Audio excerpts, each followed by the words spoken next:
Glad to see you this beautiful day, and today we are going to start with a story of the controversy between Beijing and US. They are talking about competition. As President Joe Biden said, it is not a competition.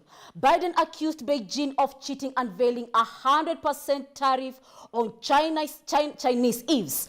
In a press conference held in Washington, D.C. on Tuesday, President Joe Biden addressed concerns over what he described as unfair trade concerns and practices by China, exposing series of measures aimed at protecting American manufacturers from what he termed as cheating by Beijing.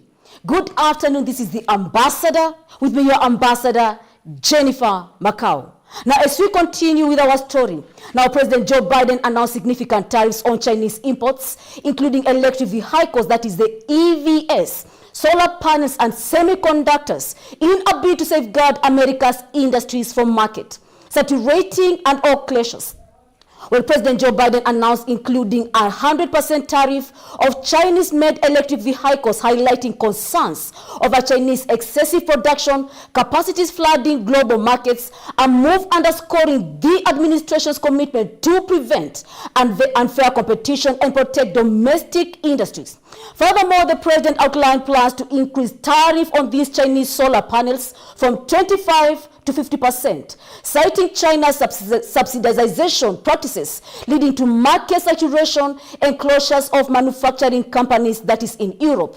However, it is worth noting that the tariffs on Chinese EVs may be largely symbolic, as Chinese EVs have faced significant barriers on entry to the U.S. markets due to the previous tariffs imposed by Trump administration. Nevertheless, these measures signify a broader effort by the Biden administration to address trade imbalances and protect America's industries from unfair competition. Listen in. Tactics as well, like forcing American companies to transfer their technology in order to do business in China. I spent a lot of time with Xi Jinping. Early on, I told him, he said, "Why am I being unfair with China?" Not unfair. I said, "Look, we'll play by the same rules if you want. If you want to do business in China, you got to have a 51% Chinese owner. You got to provide access to all your intellectual property, etc. You want to do that in America? With silence. It's not competition. It's cheating. And we've seen damage here in America. To name one example, back in 2000, when cheap steel from China began to flood the market, U.S. steel towns across Pennsylvania and Ohio were hit hard, and any of you from those areas know well. That's why today I'm announcing new tariffs in key sectors of the economy that are to ensure that our workers are not held back by unfair trade practices. They include the thing I'm announcing today, 25% tariff on Chinese steel and aluminum products, and will counter China's overcapacity in these industries. Last month, my administration announced the largest investment in clean manufacturing in all of history, up to $1.5 billion in 6 clean steel projects across America, creating and supporting thousands of union jobs. Next, a 100% tariff on electric vehicles made in China. People say, wow. And we'll do it by following international trade laws. We're going to raise tariffs on Chinese solar panels from 25 to 50%. Here again, because the Chinese government is subsidizing excess capacity, they're flooding the market. They're driving manufacturing companies out of business in Europe. But we won't let that happen here in America. We're putting a 50% tariff on semiconductors made in China. We're standing up for peace and stability across the Taiwan Straits. Our partners around the world are making similar investments. They also want supply chain for electric vehicles that isn't dominated by unfair trade practices from China. God bless you all, and better get out of the rain. Now moving on to bilateral ties between Kenya and Uganda, His Excellency Yoweri Museveni, President of the Republic of Uganda, landed at Jomo Kenyatta International Airport on Wednesday afternoon for a 2-day visit to Kenya. He was received by His Excellency Honorable Dr. Musalia Mudavadi, Prime Cabinet Secretary and the Cabinet Secretary for Foreign and Diaspora Affairs. Now, the visit follows the just concluded Kenya-Uganda second session of the Joint Ministerial Commission, where 7 memoranda of understanding in the areas of diplomatic training, public service management and education, SMEs SMEs developments, sports and youth affairs, trade and investments were all signed. His Excellency President Kaguta Museveni will hold bilateral talks with his host President William Ruto at State House Nairobi today, that is on Thursday.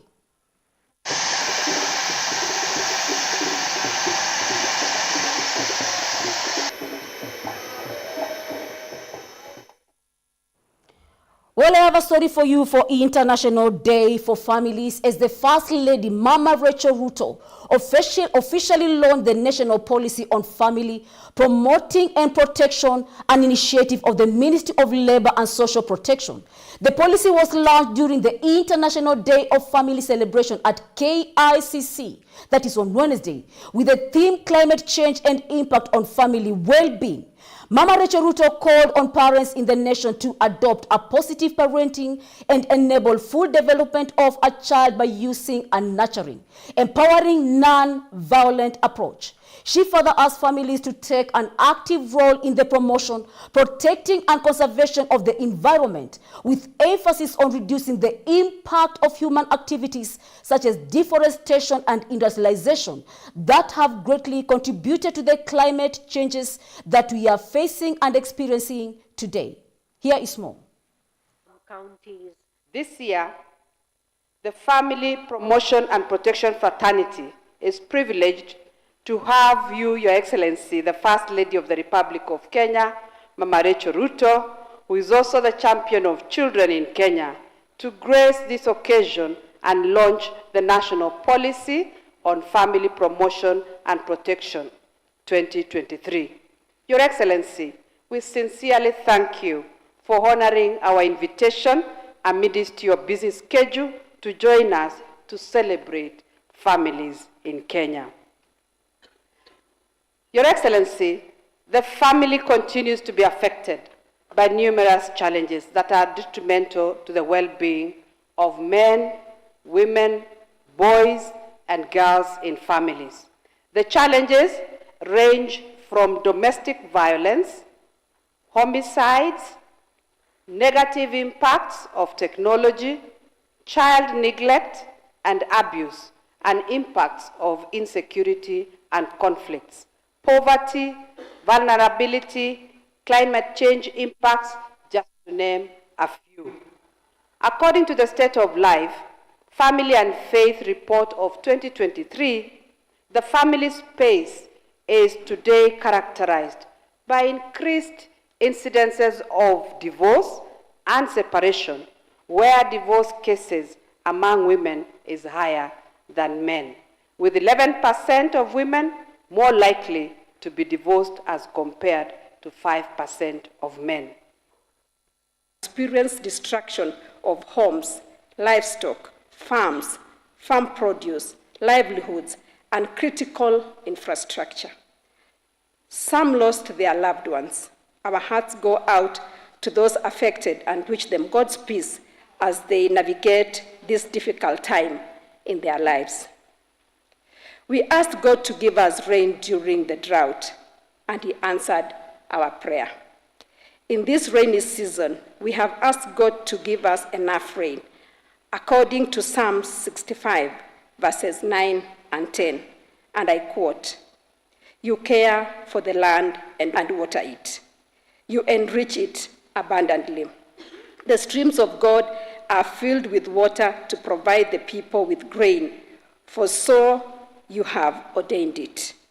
You drench its furrows and levels its ridges. You soften it with showers and bless its crops." End of quote. Ladies and gentlemen. So much for International Day for Families. Now moving on to South Sudan. Now South Sudan currently faces an impending economic crisis as disruptions in the neighboring Sudan oil exports further exacerbate the existing challenges. That is according to the International Crisis Group, the ICG, which issued a warning on Wednesday. And according to the ICG, South Sudan economy was on the brink of collapse due to the ongoing conflicts in Sudan, which have hindered the oil exports. With oil revenue crucial for the stability and the government's finances, the breakdown of the South Sudan primary pipelines further aggravated the situation. The damaged pipeline, responsible for 2/3 of South Sudan oil exports, is expected to remain inactive for months, significantly reducing the country's revenue stream. The economic downturn is expected to worsen chronic food shortages, affecting millions already struggling with hunger. Additionally, the influx of refugees from Sudan has further strained South Sudan resources, worsening the humanitarian crisis through. A staggering 7.1 million South Sudanese are now facing acute hunger, with cross-border trade disruptions worsening the condition.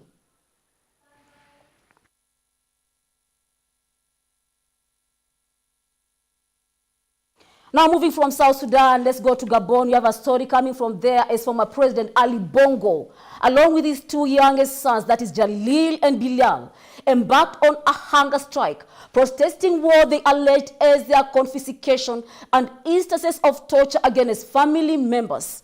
The legal representatives have filed a lawsuit in Paris Judicial Court seeking an investigation into these claims.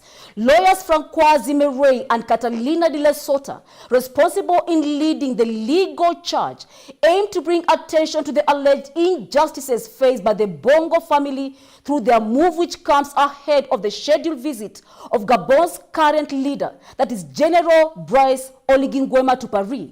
This isn't just the first time allegations of mistreatment have surfaced.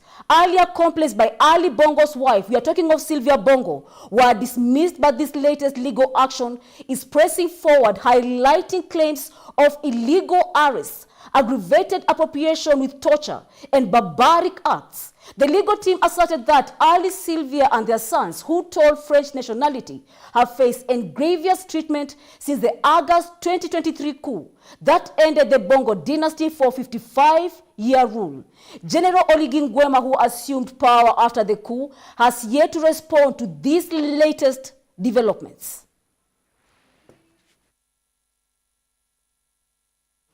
Now, let's go to Kyiv, as in a crucial visit to Kyiv, U.S. Secretary of State, that is Antony Blinken, arrived on Tuesday, marking the first high-level U.S. official visit since the passage of a long-awaited aid package that is for Ukraine. During talks with the president, he was able to handle with Zelensky concerning the delayed weapons that were supposed to be allayed earlier in the day. Now, during talks with President Zelensky, Blinken conveyed that a significant portion of much-needed aid package had already reached Ukraine, with more en route. The arrival of this aid came at a challenging time for Ukraine, a nation facing ongoing aggression from Russia, particularly in the northeast and the eastern regions, as Ukraine has been grappling with a renewed offensive by Russian forces reclaiming territory that was once under Ukrainian control. Now, the aid package included crucial military assistance, addressing Ukraine's urgent need for air defense supplies to combat Russian aerial attacks. As Secretary General Blinken reaffirmed America's support, Ukraine braced itself for the continued challenges posed by the Russia's aggression, with hopes pinned on the assistance provided by its allies. Here is more. All of us admire your extraordinary resilience, your endurance, your strength, your leadership. And we know this is a challenging time, but we also know that in the near term, the assistance is now on the way. Some of it's already arrived, more of it will be arriving, and that's going to make a real difference against the ongoing Russian aggression on the battlefield. We're equally determined that over time, Ukraine stands strongly on its own feet, militarily, economically, democratically. A strong, successful, thriving, free Ukraine is the best possible rebuke to Putin and the best possible guarantor for your future. I wanted to thank you from all my team, all Ukrainians, to crucial package for our forces, for our warriors. Thank you so much for this package. Thanks to Congress. Thanks President Biden. Please, best regards from us to him and to administration. We are thankful for bipartisan support. And I know you did a lot also for this positive decision, and of course we are very thankful for this to Americans, to American people. Air defense, the biggest deficit for us. I think that the biggest problem, yes, and we need today 2 Patriots for Kharkiv region, because the people are under attack, civilians and warriors, everybody there under. Well, that's quite a development coming between Kyiv and the U.S. ties now, and that international news brings us to our first break. There is more coming up for you. Next, we'll talk about South African president who signed a controversial healthcare bill into law, while House Speaker Johnson stated that he was disgusted by Trump's injustice case. And the recent UN Entrepreneurship Forum that has been going on will bring me more about it. We're also going to talk about Ukraine, the Kharkiv latest attacks concerns that have been raising lately, while Nairobi, Kenya is now overcoming death challenges. You cannot afford to miss this. We have this and more lined up for you shortly after the break. Stay tuned with us.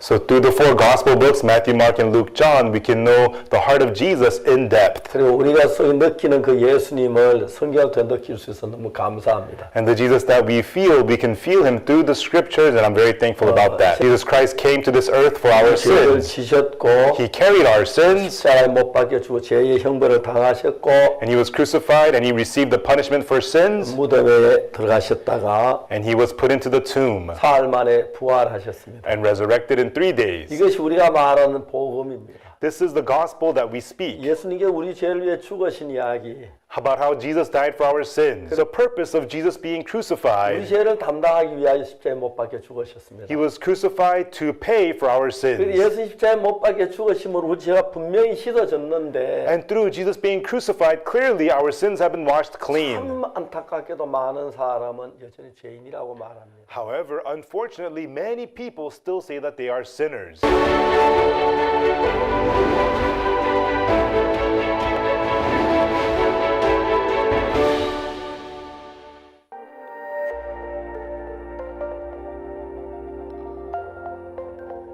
Everywhere, GBS. Welcome back. You are still watching The Ambassador GBS Global, and we are glad to have you join us today. Now, as we continue to South Africa, in a move stirring both anticipation and concern, South Africa's President Cyril Ramaphosa signed a contentious national health insurance bill into law on Wednesday. This coming just after the fortnight before a pivotal general election, where the ruling African National Congress faces an unprecedented challenge in parliamentary dominance. Now, the signing of the bill represented a significant step towards achieving comprehensive universal healthcare coverage for all South Africans. However, uncertainty loomed large as the doubt continued to persist over the law's practical implementation.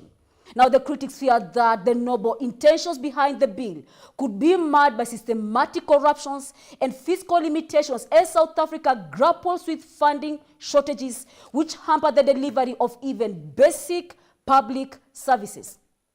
Now, presently, the healthcare landscape in South Africa is starkly divided, as the majority, around 80%, rely on overdoubted state-run facilities, which only fraction approximately 16%, having access to private healthcare through costly medical and schemes.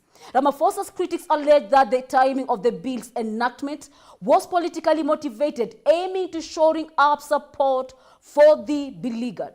Listen in. The stark inequalities that have long determined who receives in our country, who receives adequate health care, and who suffers from neglect. By putting in place a system that ensures equal access to health care, regardless of a person's social and economic standing and circumstances. The much contested bill aims to provide quality universal health coverage to all South Africans. Some fear that yes, overnight, it is just boom, going to happen. And we are saying it's going to be phased. And if you are afraid of the NHI, take heart and courage from the fact that we are going to implement NHI in a phased manner so as to ensure that every sub-milestone becomes an important one to make the NHI much more effective.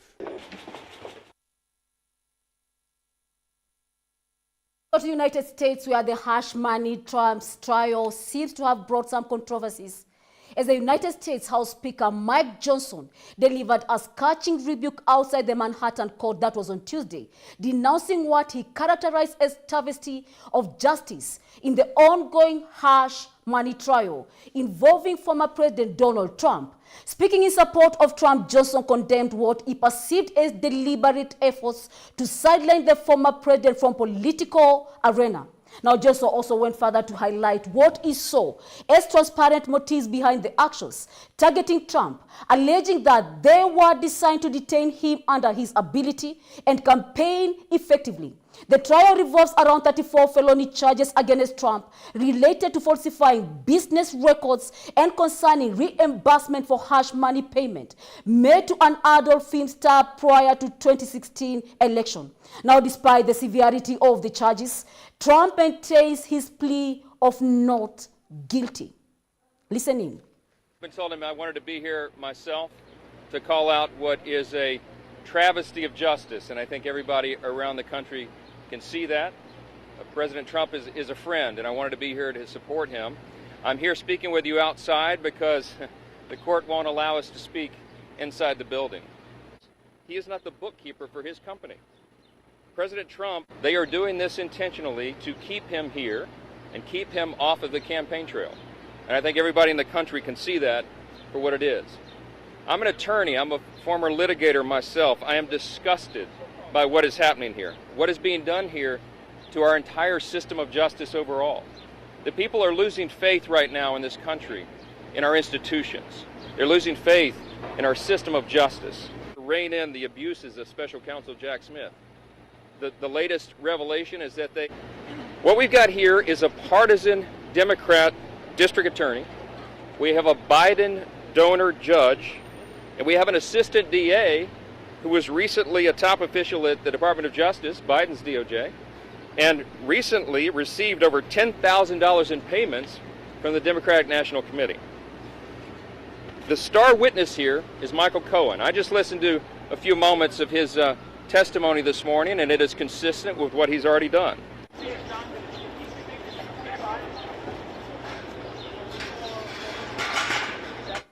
Now, moving on from Trump's case in the U.S., let's go to Ukraine over a rising concern as the UN Human Rights Office on Tuesday, that is 14th May, sounded the alarm of the impact on civilians in the eastern Ukraine following the latest attacks by the Russian armed forces, that is particularly in the Kharkiv region, issuing a stark warning following the latest incursions. Now, according to the spokesperson, Liz Throssell, the situation in the Kharkiv region is currently dire, with reports of escalating violence and civilian casualties since the incursion on May 16th. Through the dozens of people that have been fleeing and being evacuated from broader areas, seeking refuge in Kharkiv, Ukraine's second largest city. Now, the city of Vovchansk, near the northern eastern border, has seen heavy fighting, resulting in significant destruction, and despite efforts to evacuate residents, hundreds are believed to remain in the besieged city. Throssell reiterated the call of an immediate cessation of hostilities by the Russian Federation in accordance with the international law and the UN resolutions, urging all parties involved to prioritize the protection of civilians and to refrain from using explosive weapons in populated areas. Here is more. We are deeply concerned at the plight of civilians in Ukraine, particularly in the Kharkiv region, as Russian armed forces have stepped up their attacks in recent days. This assault has seized more Ukrainian territory, triggered further displacement, and potentially threatens Kharkiv, Ukraine's second largest city.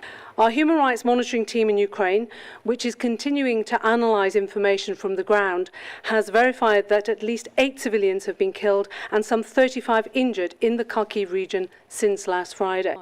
This follows a pattern of civilian casualties documented for April, when at least 129 civilians were killed and 574 injured, the majority amid attacks by Russian armed forces along the front lines, the border area and in the city itself.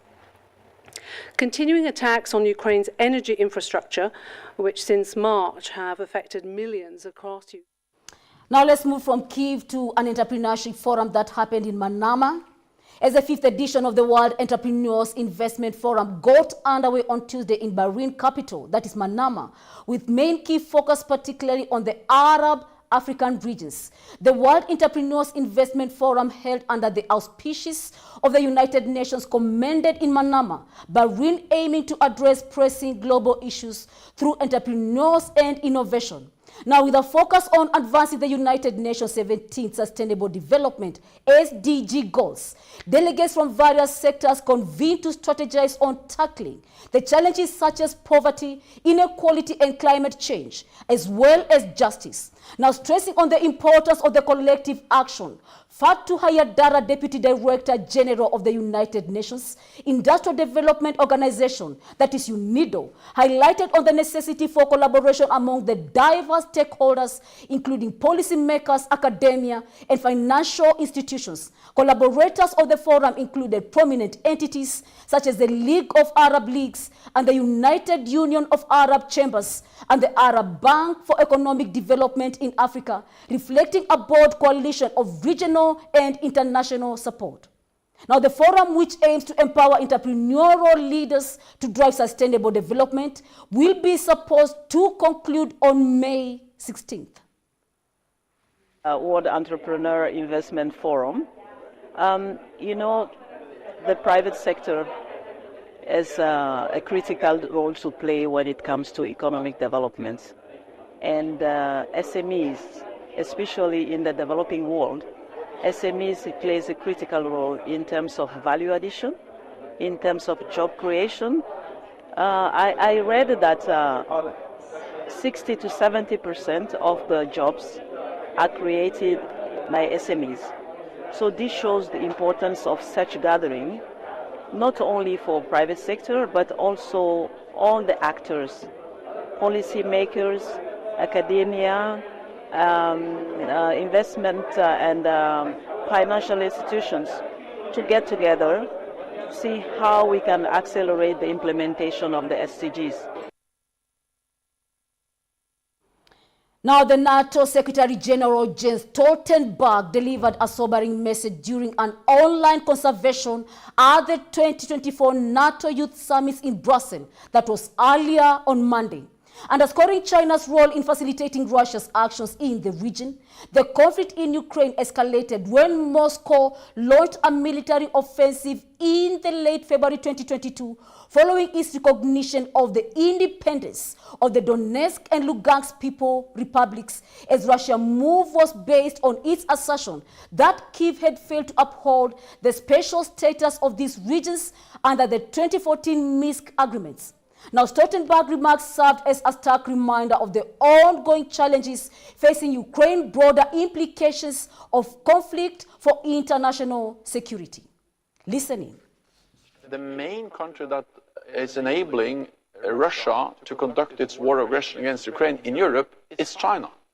They are by far the biggest trading partner for Russia. They are delivering critical components to their weapons, electronics, advanced technology, which is enabling Russia to build missiles, drones, a lot of other stuff, which is key for their war against Ukraine. Reconstruction will be very expensive, but prevention is cheaper than in a way repairing. So meaning that every air defense missile we can provide to Ukraine will actually mean less damage, less destruction, and then also less need for...